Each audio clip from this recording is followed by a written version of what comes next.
By the end of this video, you'll know 14 food crops that yield 2 to 12 harvests from one seed and grew us $44,000 in food this year. I'm Zach Buckle, and on this channel, I teach you the same methods that grew us $84,000 of food on this 1/3 of an acre vegetable farm to help you grow as much food as possible in a very short growing season in a very small space in your backyard. For those of you that are interested in where I got that $44,000 number, watch till the end because I'm going to show you our annual sales for all 14 crops I talked about in this video and our yields for the whole year for all the 14 crops. So watch till the end. I'm going to show you all of the numbers. So one of my all-time favorite vegetables is broccolini, and here's why. In 2022, we planted 75 bed feet of broccolini, which is about the length of this bed here. This bed is 70 feet. We planted 75 feet. From June 24th to October 24th, we had 20 bunches of broccolini per week picked from that space. Broccolini is worth about $9 a pound at the grocery store, and it's delicious. It's a little different than broccoli. It's similar, but it's bred for just producing shoots, and you get a bunch of broccolini. It's way tenderer. It's almost like asparagus texture. It's much sweeter than broccoli. It's one of my favorites. And we planted it once. We got 12 harvests from it. And I'm surprised that we were able to push it that late into October. But the point is, it just kept producing. One seed kept producing crops every single week for us from June through October in Wyoming. Now, we didn't get a crazy blizzard that year, so we were okay in October. Some years we do get a crazy blizzard and that won't work. But the point is, that one seed gave us 12 crops of broccolini, and we only had to plant it once. It was seeded in April. We transplanted it sometime in May. It produced by late June. And this is a really good variety that is only 38 days to maturity. It's called BC 1611 at Johnny's Seeds. Hopefully they still have it when you watch this video. But the point is that one seed, 12 harvests. We didn't have to replant. We didn't have to reseed. All of that work was done one time in the spring and produced food for us all season long. So if you planted those same plants and you grew them yourself, you had 6 plants, which would be about a 5-foot space in your garden. So from here to about here, you could plant 1, 2, 3, 4, 5, 6 plants of broccolini. You would get about a half a pound to 2 pounds of broccolini per week from late June to October if you have the weather on your side, which depends on every season. But that's not that much space, and broccolini, again, is worth $9 a pound at the store. So you're saving anywhere from $50 to $100 of grocery money that you would have to spend to buy that broccolini. And it is delicious. It is worth the money, I'm telling you. But it's so cheap to grow yourself. And the rest of the crops I'm going to talk about in this video work just as well as that. The concept is the same. It's one seed, multiple harvests. So that's just one example. Now I'm going to move on to 13 other crops you can get multiple harvests from one seed. So one of the most exciting discoveries that I made this year was how profitable snap peas can be. Snap peas, I used to think were not a good business crop for me because I could never get them to produce enough, and the amount of time it takes to pick them is a lot. But this year we did one 50-foot bed of snap peas, which this is a 50-foot bed of kale. So that's about the length of our bed. And we grew them on a trellis, just like this fence here, 6 feet tall. You grow the sugar snap variety from Johnny's. You make sure that it's the 6-foot tall one, and you seed it extremely dense. So you need to start a whole bunch of seed. You want seeds to be like a 1/4 inch apart. That's the key. It's weird. Green beans don't work like that. You need to spread the green beans out a lot. Of snap peas don't really care. They don't care about plant space very much. They like being really close together.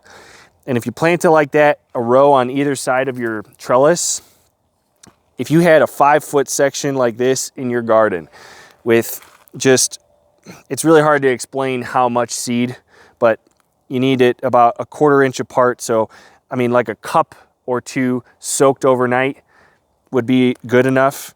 And you planted those in, say, mid-April or something. Or actually, I would wait until like May in my climate. So like 3 weeks before the average last frost, because they don't like it to be too cold. They do have a frost tolerance, but they don't like it to be too cold. That's going to get you a really nice growth start. And then by the time the growing season hits, they'll just explode and they'll grow like a foot a week. And then in July, you'll have a truckload of snap peas and they taste spectacular. We got 60 pounds on that one bed, which at $10 a pound is $600. That's a pretty good yield for that short of a crop. And I know we could do better on that in a lot of ways. Snap peas are a really awesome one. And everybody likes snap peas. You know, for stir fries in the summertime, they're great.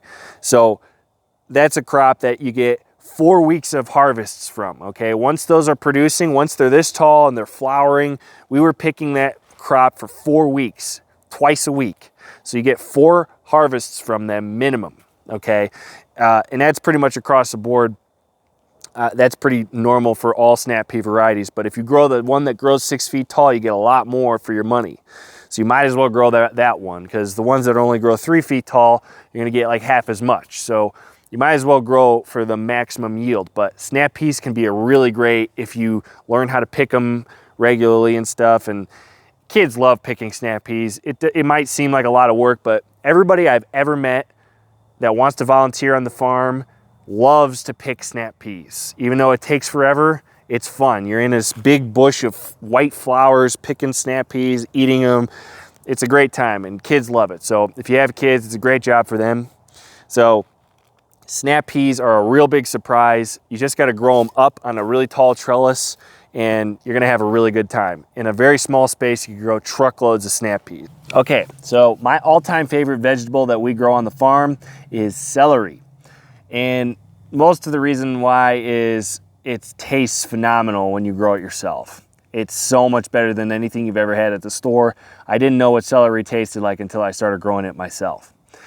But it also is a crop that you can get 2 to 3 harvests from one seed, which is really powerful because celery takes forever to grow. It's one of the longest ones to grow.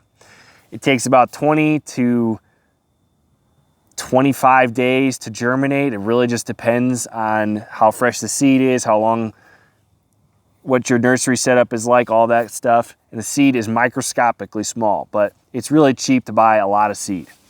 So we really only seed it once a year. It's like about a period of 3 to 4 weeks in March. We'll seed celery every single week, so we have celery for the whole year. And it takes 8 to 10 weeks in a plant cell to fill out. But once it's filled out, it just sits there, and it's really flexible on when you put it in the ground, which is really nice, because some crops, when you put them into plant cells, they outgrow the cell really, really fast. The nice thing about celery is there's really no rush because it's so slow. And getting the timing right takes some experience. But that one is amazing because you can grow the plant up to be a bush, take the outer stalks out of it, and you have exactly the right amount of celery that you want. In a garden setting, it's amazing because you're rarely gonna want a whole 2 to 3 pound head of celery for a recipe, right? You just want a couple stalks to make your potato salad, to make your soup, to make your stock, whatever. You only need a couple stalks. So you just take the outer stalks off, you break them off, and then you keep that center growth tip healthy, and it will regrow into a whole new celery as long as you keep watering the crap out of it throughout the season. It'll regrow, and you'll get 2 to 3 crops. Even in Wyoming, this works pretty reliably. So celery is a huge one for us. We plant it about 10 inches apart, So in your garden, you probably only need like 6 to 9 plants, and you're gonna have more than enough celery. It's not as cold hardy as the other ones, but it can take a frost, and it's not really that hard to grow once you get past the germination stage. You just need to water it really regularly. That needs the most water out of any crop. So this is our winter parsley. And this looks terrible right now because it's basically too big for this time of year. I should have grown it a little bit smaller because big plants don't really like it when it gets below 15 degrees Fahrenheit, and it's been very cold in here. So they're basically dormant, and what we're going to do is we're going to harvest these, soak them in water, and then they spruce right back up. We'll be done with these in a couple weeks. But parsley is a huge moneymaker for us on the farm because of all the herbs it produces for much longer time window than everybody else. We can get 4 to 8 harvests off of one plant. And when I say a harvest, we're grabbing a whole plant, cutting it, making it into a bunch. It regrows anywhere from 4 to 8 times, depending on how much time we have in our season, a couple of different factors. But it's an absolute bomb-proof herb, and it's the most cold hardy of the herbs. It's much tougher than cilantro and dill, even though this looks pretty bad. It can withstand pretty extreme cold. If this was a much smaller, compact plant, like you could see these smaller leaves closer to the core of the plant are fine. And the beautiful thing is this is going to regrow for us in the spring, just like everything else, because the roots are fine. It's a bomb-proof one. The trick to growing parsley is getting the germination right. It's very hard to germinate. It takes about 20 days. But if you have a good indoor nursery and you keep your potting soil moist, it's not going to be a big deal. You just have to keep an eye on it and maybe put a little piece of plastic over it to germinate it. The germination is the only tricky part. So when you're planting it, plant way more than you think you're going to need, and then you're good, because it takes really long time to grow. That's the other part about parsley. It takes a good 8 to 10 weeks in the plant cell to become a good plant for you to plant in your garden. So I only plant it a couple times a year, and I just keep the plants around. When we have extra space on the farm, I'll put some parsley bed in the ground. And it doesn't take a lot of plants. You could put like 4 of these plants. This is 180 plants. You could put 4 of these in your garden, 10 inches apart, and you're going to have way more parsley than you know what to do with. And don't stress about it. If you have too much parsley, leave it in the ground. It will survive until like 15 degrees Fahrenheit, and it'll taste way sweeter. It might look like this even, but what you could do is you could take it and it looks this droopy and soak it in water overnight. It'll spruce up and be beautiful. I guarantee it. It's a really, really cold hardy crop. It's about as tough as kale, which is the next one we're going to talk about. But parsley is a game changer. I mean, 1 seed, 4 to 8 harvests, you really can't ask for much more than that. All right, so you could probably guess what this one is too. Kale. So we have 2 beds of winter kale in this greenhouse, and we already harvested this one for the winter, but it will regrow in the spring.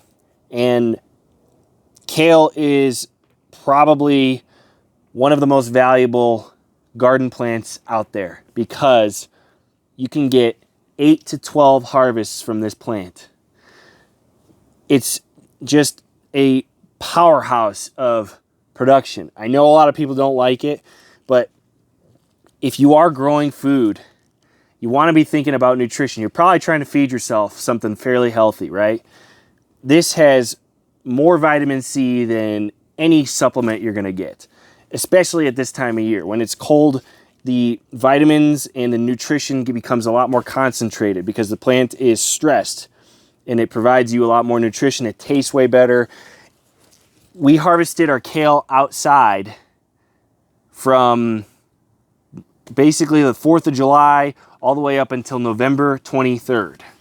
Okay? That is a long time window. That is, I think that's over 12 weeks. I'm not going to do the math right now. It's a lot. Okay? Weekly. Well, actually, the kale's a little different. It's not exactly harvested every week. It depends on what you want to do. On a farm, we're harvesting the entire plant. You get 2 or 3 bunches every harvest. You probably don't need to do that in your garden, but you're going to get way more kale than you know what to do with.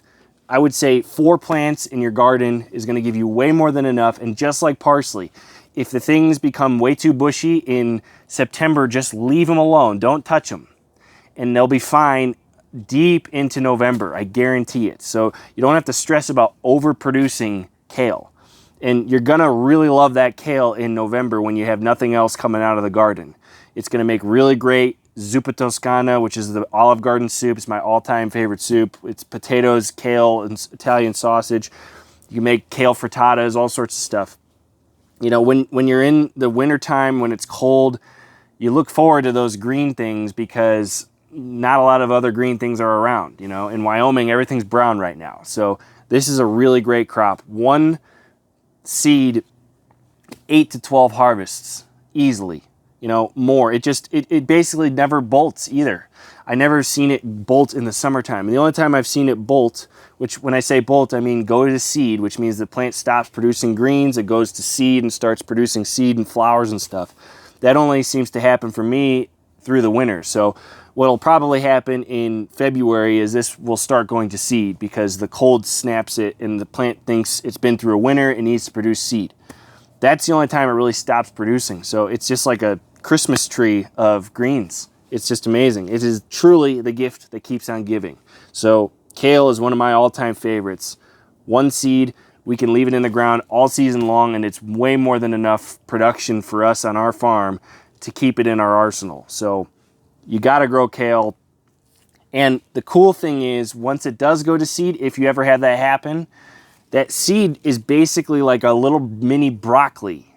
Okay, because that's basically what broccoli is. Broccoli is the seed head of a brassica plant, and that's a plant family, but broccoli and kale are related. So they form this broccoli head that tastes phenomenal. So you really can't lose with kale. And it doesn't take up much space. Get 4 plants, you can forget about them, and then just wait till November. You don't even have to eat them during the summertime. Just plant them, forget them, and you're going to have a lot of food at a time when you don't have a lot of food coming out of the garden. So one of the easiest beginner crops on this list is cucumbers. Cucumbers are really easy to get multiple harvests from 1 seed. It takes a little bit of experience to get them to produce for 8 to 12 weeks, but you know, the seeds are so cheap you could just plant the second crop if you're worried about the first one getting disease or something like that. But 1 cucumber seed can produce you at least 8 to 12 harvests. And I could say that really confidently because we pick cucumbers every single day on the farm in the summertime. So we're getting way more than 12 harvests if you do the math. So you're almost guaranteed to get 8 to 12 cucumbers from 1 plant. And all you got to do to really increase the efficiency of your space is grow those cucumbers on some kind of vertical stick or trellis, and you can move all that growing space. You can clear it from where the plant actually is. So it doesn't need to grow as a vine on the ground because that wastes a lot of space. If you grow it up a string, just like this deer fence you see behind me, if you grew it right up, you could easily grow cucumbers on this deer fence. And that gets them off the ground. The cucumbers are gonna be a lot healthier. They're not gonna be yellow on one side. They're gonna look a lot nicer. They're gonna be easier to pick. And it's not really that hard to set up a trellis of some kind in your garden. But 1 cucumber seed, 8 to 12 harvests, really easy. All you gotta do is plant them in the ground a week or 2 after your average last frost, because you wanna wait till that ground is really warm. You're gonna have way better success with cucumbers if you wait till it's really warm, because those are the most cold sensitive crop of anything I talk about today. Cucumbers will get stunted and have all sorts of problems if you plant them too early. So there's no reason to rush, but once you put that seed in the ground, it will take off.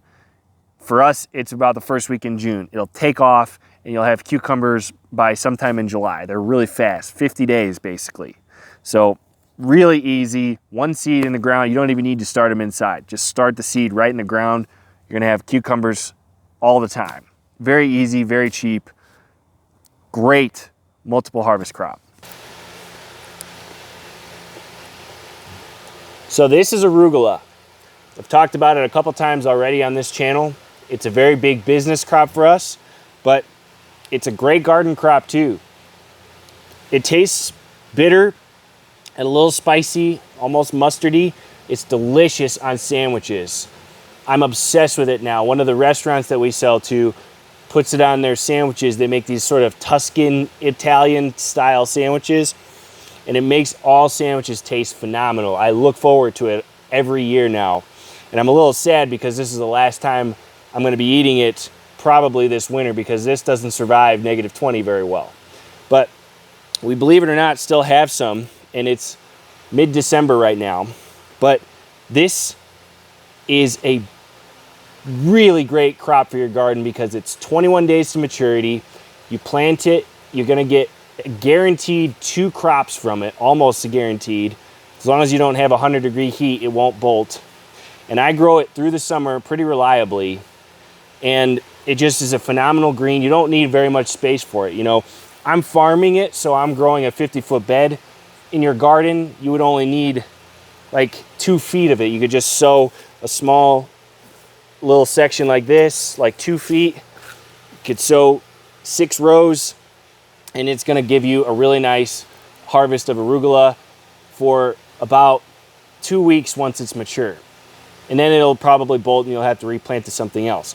But it's a great one to have in your arsenal, because if you have 4 weeks left in your growing season and you only have a little bit of space, you could throw in some arugula, and it's a great fall crop because it is frost hardy. So it's a great one to fit in at the last minute because it grows so fast and it gives you multiple harvests. So you might as well have a pack of seeds of this around, and they're very cheap. There's all sorts of different varieties of arugula. That doesn't really matter that much. Just throw 6 rows in a bed like this and water it in. You're gonna have a good result. Definitely worth having in your arsenal.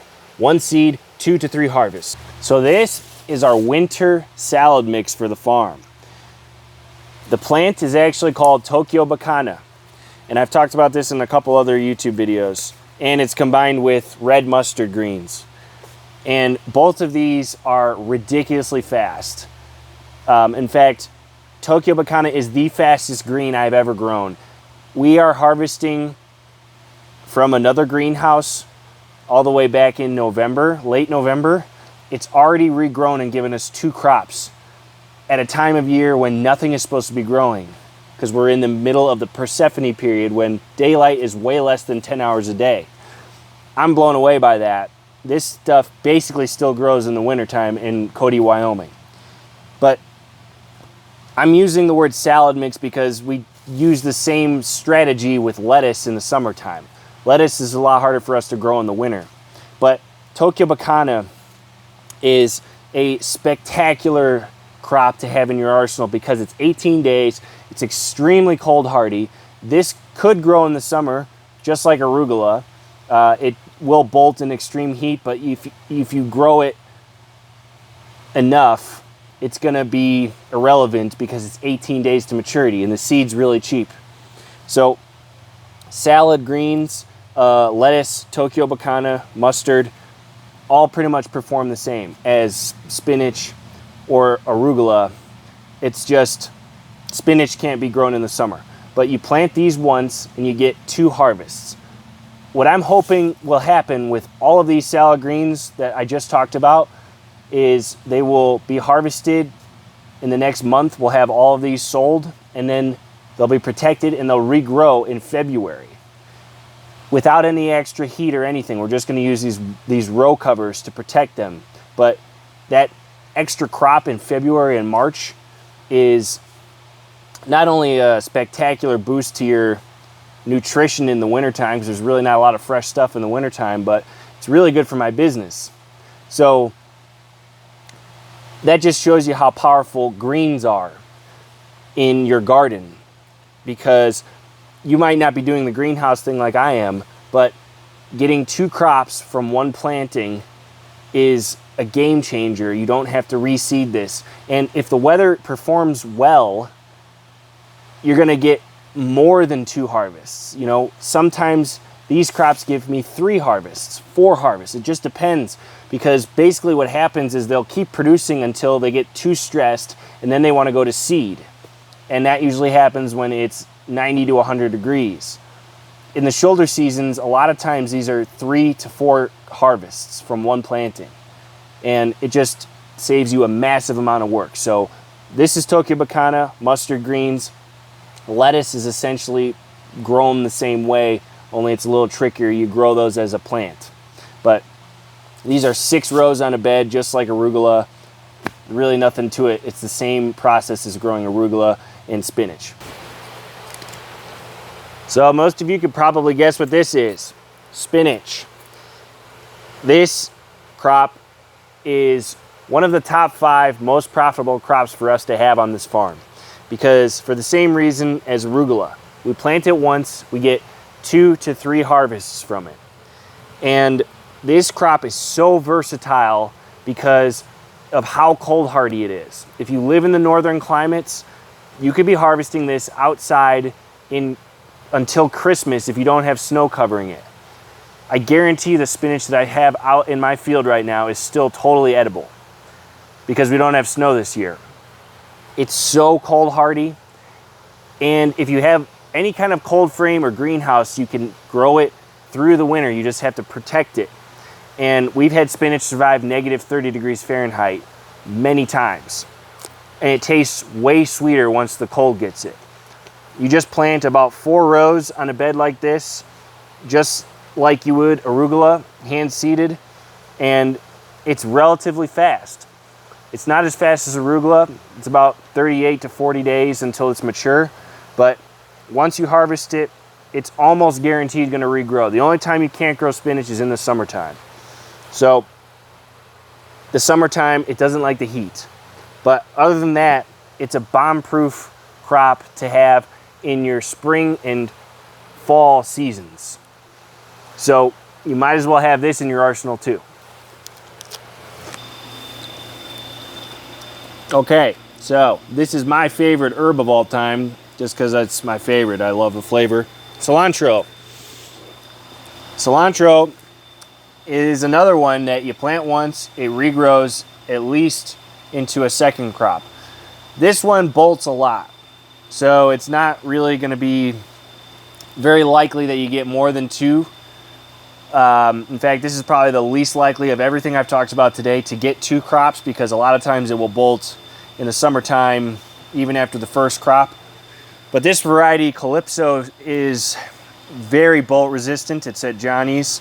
In my experience, this one has bolted by far the least, but it still bolts, and so you do have to replant this one fairly often. And it's a little tricky to germinate because it takes 14 days to germinate, depending on how old the seed is, 7 to 14 days. But this one, it's another one that just plant once, it grows again, but you do have to plant this one quite a bit. So it's a pretty high maintenance one. It's the most high maintenance one on the entire list today. But I like it. It's really good in the fall, again, because this is actually a cold weather crop. Even though cilantro is really popular in Mexican and Indian food, which all are fairly hot climates, it's a cold weather crop. It doesn't like the heat. I actually have no idea how they grow it in Mexico or India. I'd be fascinated to know how they do it, because it's hard to grow in the heat, and it's really hot in India and Mexico. So I'm guessing they just plant it all the time and probably just let it go to seed, which not a bad strategy actually. But we on the farm replant it every 2 weeks. We plant a ton of it and transplant it because it gets us less time in the ground. You don't have to do that, but basically we plant 3 to 4 rows on a 30-inch bed, and we get way more cilantro than you would ever want in your garden. I would only plant about a foot of this in 3 or 4 rows, and it's going to be great. You know, to be honest, what I would do in a garden is I would just throw some seeds in the ground in like 1 square foot every 2 weeks. That's going to give you a constant supply. So anytime you have some space in between your tomato plants or your kale plants or something like that, just throw some cilantro seeds in there. That'll give you a constant supply. But you got to plant this one all the time, just because it bolts and goes to seed. And just so you know what I mean when I say bolt and going to seed, this is arugula that went to seed. Okay, so you see how it's got a little flower head there? That is what almost all the stuff I'm talking about in today's video will do eventually. And that means it's going to stop producing the greens, and the greens turn a little bit more bitter. Like this arugula is actually still totally fine, because arugula is bitter anyway. You can't really tell the difference, but it will stop producing eventually. So that's when the plant is done. So this is our last dill crop of the year, and as you can see, it's dead because it's December, and dill doesn't really like it below, 25 degrees. But dill is one we grow a ton of on the farm for the same reasons as cilantro. It grows almost the same as cilantro, germinates a little bit faster, but you pretty much plant it exactly like cilantro, which is why we grow it with cilantro. This is a row of dill, this whole thing here, and then these two are cilantro because they have the same growth habit, basically. But dill we usually get more harvest from than cilantro because it doesn't bolt quite as fast, but it does bolt still. But we almost always get 3 harvests from dill. So if you're a fan of dill, I am obsessed with dill, love it. I make homemade ranch dressing with it all the time. It's a precious crop for me. I love it. It's so easy to grow in your garden. Again, you just find one little patch of 1 square foot of space any time of year. You could throw some seeds in there and it'll germinate and turn into dill. You just want to make sure that you don't let this or cilantro go to seed and drop seed, because then you're going to have weeds for years. They just drop a lot of seed pretty fast, so you want to be making sure you don't let that happen. So, only plant this one if you really like it, because you need to stay on top of it just like cilantro. So I don't have any summer squash or zucchini right now because it's December and zucchini does not like the cold. But this is where the zucchini was. And it's one of the easiest ones to grow. I mean, if you've ever grown a garden, you probably have grown zucchini and you've probably had way more than you want. Because by the time August rolls around, everybody has zucchini and they're giving the zucchini away to their neighbors. They're squashing their neighbors. I'm sure you've heard that phrase. It's where you drop a bag of zucchini on your neighbor's doorstep because you need to get rid of it. So it's easy to grow a whole boatload of them. You do the same thing as cucumbers. You grab 1 or 2 seeds and you throw them directly in the ground in first week in June. I'd say that's a pretty universal date. In the South, you probably want to start it a little earlier, but super easy. 1 or 2 plants in your garden is going to be more than enough. You're going to get tons of zucchini for 8 to 12 weeks. We made somewhere in the neighborhood of $800 off 150-foot bed this year. The numbers will be at the end of this video. I can't remember off the top of my head, but it was just crazy amount of zucchini. And if you pick them 2 or 3 times a week, you get more, because once you harvest 1 zucchini, the plant wants to produce more. The whole point of the plant is to produce a fruit that has a seed in it so it can reproduce. All of the fruiting plants like cucumbers, tomatoes, zucchini are doing that. So the more you pick them, the more they produce.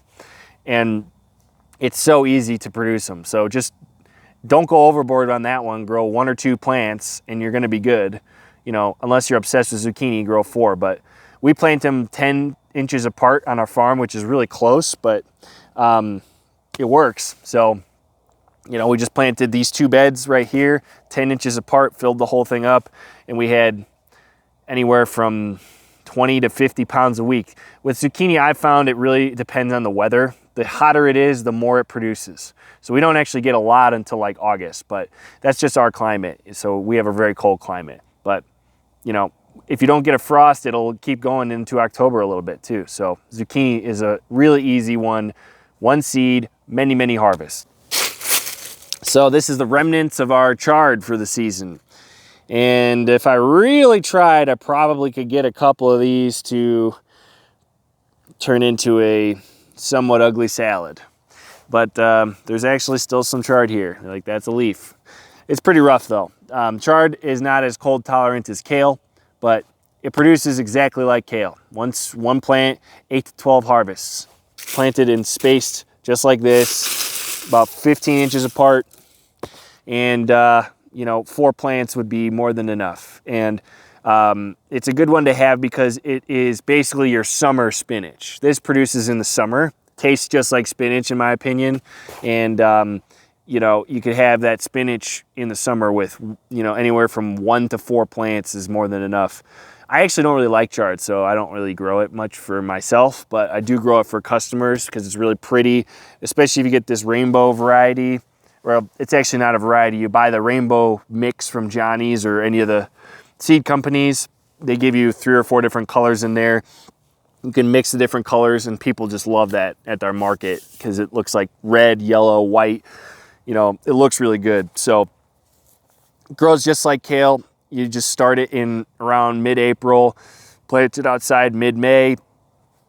You have one crop, one plant that produces for you all season. We never planted this bed again. This was one planting. We harvested this from July through early November. So really good garden crop. Okay, so last but definitely not least on my list, tomatoes.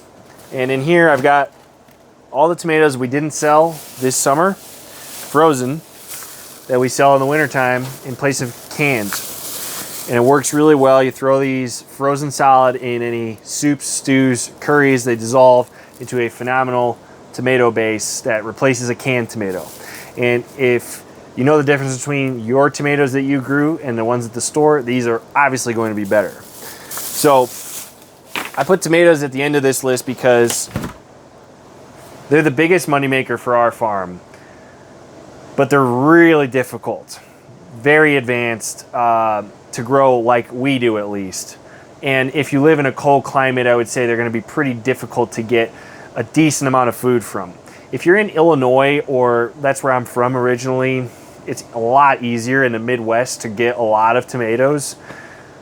But I think it's a really low priority on the list of plants to grow, and it's what everybody wants to grow. Everybody goes to the nursery, buys their tomato plants, and that's all they talk about. When you think gardening, you think tomatoes. Like, everybody goes to tomatoes, which is why we grow them, because in my climate, at the market, we're the only ones that can produce them.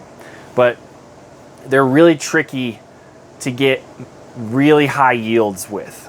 You need to feed them a lot. They need a lot of attention. We spend, you know, anywhere from 5 to 10 hours per week just pruning these things, not picking them, pruning them. There's a lot of work that goes into tomatoes. And even in a garden context, there's a lot of things that can go wrong with them. You know, very few people around here are successful at growing them. I would say if you are going to grow tomatoes, cherries are going to be a lot easier to get a crop because they just ripen a lot faster. And you could do pretty much everything you do with regular tomatoes, you could do with cherries in like a curries or something like that. You can't make a BLT, but they're a good one for beginners at least. They're just advanced, that's all I'm saying. They take a lot more experience to be good at producing yields. It took me 3 years to get anywhere close to good at it. So tomatoes are great, but I would need to make a whole video series on how to grow them because it's really hard to explain it in 5 seconds, you know, in a short little video like this. You know, real basic tips would be make sure you plant them according to your average last frost date. So in my climate, the right time to start tomatoes would be around April 15th in your greenhouse or indoors, windowsill.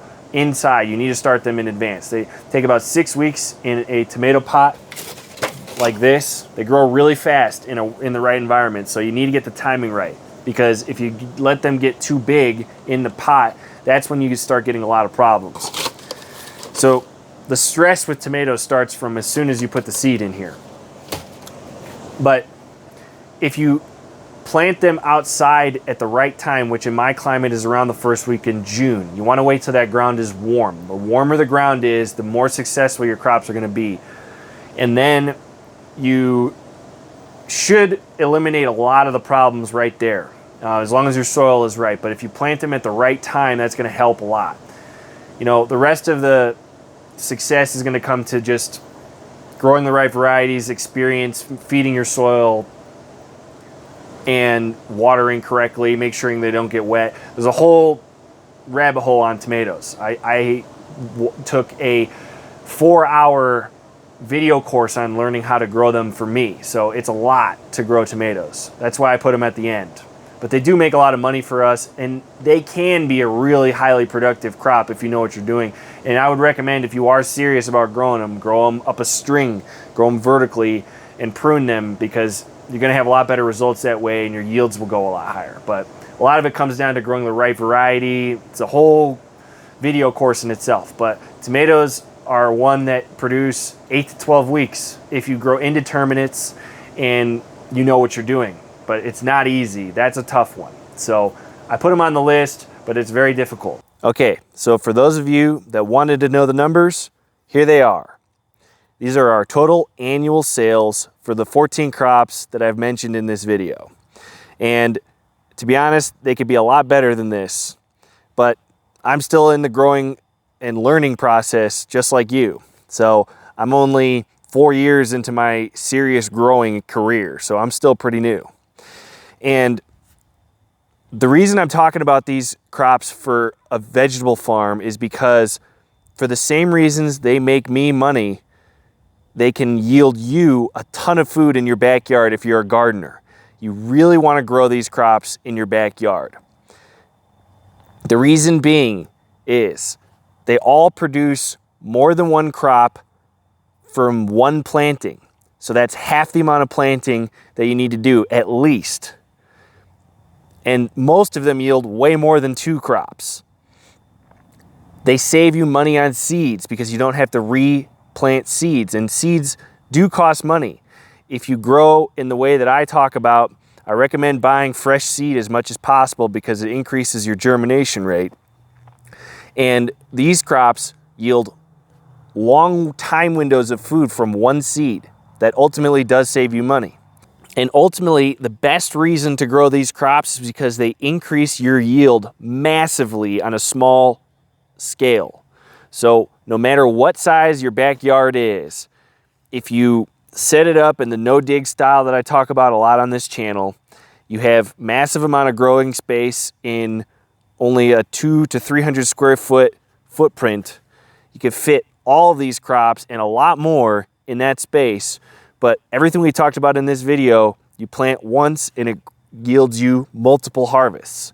It's such a powerful concept that makes your gardening so much easier because you have way less work in the planting department. And you just have to learn the skills to reliably produce all of these crops. But it's not really rocket surgery. So if you're really interested in these numbers and the amounts of harvests you can get from each one of these crops, pause this video, study it, take a screenshot, do whatever you need to do.